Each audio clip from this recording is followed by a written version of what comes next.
Hi there, and welcome to chapter 4, lecture number 25. So we continue to work on the scene, and I like to take a look at the render to discuss what we will do in this lecture. So I would like to start with adding fog in the scene, because if we take a look at the grass and the sky, there's a very hard transition. You can even see there's some image from a tree behind the grass from the HDRI, and that doesn't look really good if you look at the transition. So to do that, adding fog is a great way of blending these two together. If you don't do it, it's a pain for the scene. So you should do something about it. We have such a nice good looking terrain with grass and the medieval building, but the transition is killing the scene. So let's work on that. And also I have imported the building or the medieval ruin, and you can see there's a very nice mirror reflection in the water, but the reed is ruining it a little bit. So I like to remove some of it so the reflection looks better. Right, so focus on the mist. So I will minimize this image and a quick check if that's working. So how does it work, mist? Well, you actually add an object and you're filling this with mist.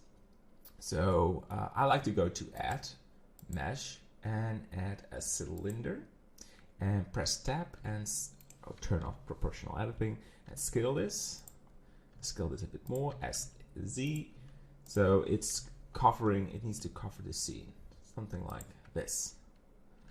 Drag this and we need to rename it and call this fog, and you can enable atmosphere and drag the fog into the collection.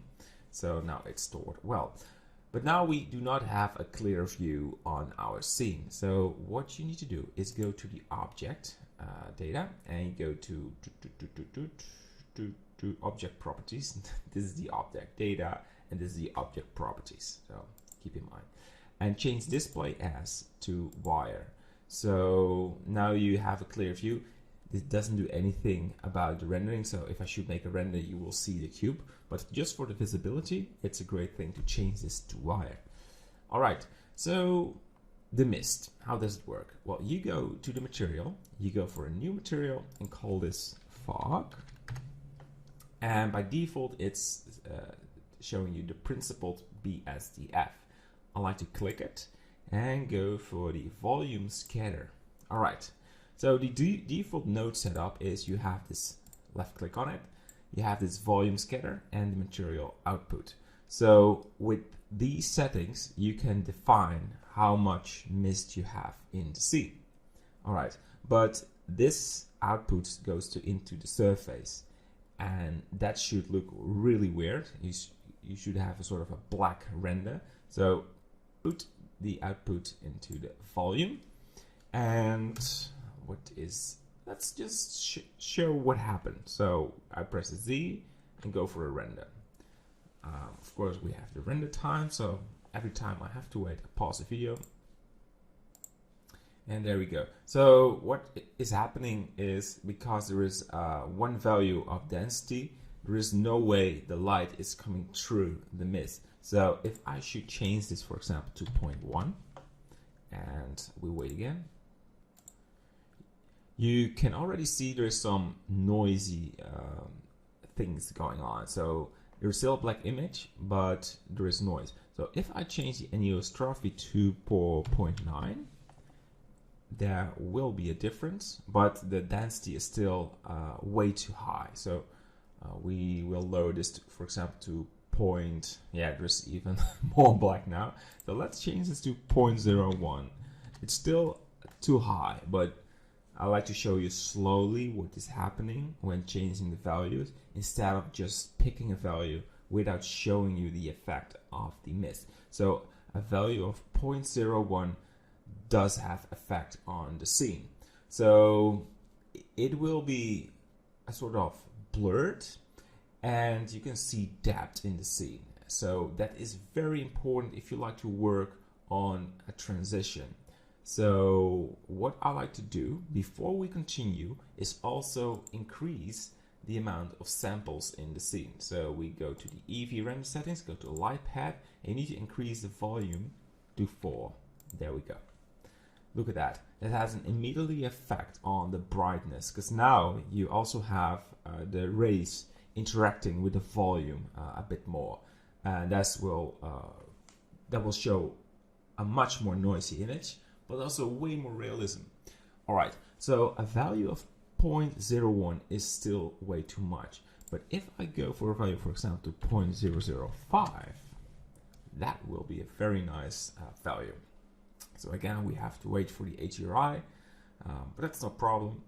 We just wait, and there we go. Good. So as you can see, the CPU has a really challenge with rendering this all out. But in my opinion, this is worth it. So the benefits is the blending in the scene. So if I add the grass, it will look much better if it's making the transition to the sky. The downside of this mist is that the nice blue color and the foreground is noisy and a sort of not so sharp anymore. So you're losing a lot of color information. So I like to find a sort of a balance in the scene that has the benefits of the mist, but ignores the downside. So yeah, that's sort of what I can think of. Right, so go to solid, and we go to the top view. And what I like to do is I'll drag this volume scatter. We make it a bit smaller, but we drag this behind the wall. So what will happen is the foreground will be fully sharp. There will be no noise. But in the background, there will be more mist. But this will blend a bit better. So this is sort of a solution that I think works the best. So we put it in position, we keep the same settings, and there is one more thing I like to do. Because we're losing some color information from the HDRI, I like to change the value of the HDR. We go to add color and brightness and contrast, put it right there, and make it -0.05. So this will make it a bit more darker, so it will cast some sharper colors through the mist, and that will be fixing the problem with the colors. So we go to 7, top view, and I like to remove some. Where is it? It's in this hole. So right there, we need to remove some of the reeds, and we go to weight paint and a value of 0. Zoom out a little bit. So you want some of it, but just less.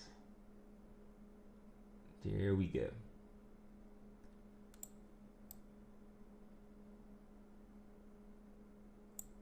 Let's take a look how that works out. Go back to object mode. And because we now have mist, you definitely want to increase the render samples. And very important, go to the, it's called the view layer properties, and click denoising data. When we're focusing on the post process, we will use the denoiser to have a much sharper image. All right, so the lamp, I like to increase this to a strength of 6 because it has more challenge to go through the mist object. We will lose some strength of the sunlight. So by increasing it a little bit, that will fix it. All right, so we are ready to go. I will hit render and pause the video, and we will do a quick review after rendering. All right, see you in a second. F12. Hey, and welcome back. So this is the rendered image. As you can see, there is a lot of noise in the scene, but the blending is much better than the previous image. So we can do something about the noise. That you go to the node editor, click this icon and go to the compositor. So this will open the compositing editor. You go to nodes, you left click on the render layer, go to add, filter, and click denoise and just put it right there.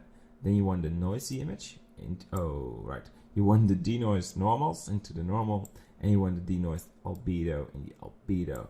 And when we go back to our rendered image, that will be smoothed out. So there will be a little image quality loss, but in the end, it's definitely worth it. So in the next lecture, I want to add a sort of an extra grass layer on the in the end of the grass to blend it even better. And I want to add the water ripples, and we also have to add some grass on the room to blend it a little bit better with the landscape. But we're close to final, so stay tuned and see you in the next lecture. Bye bye.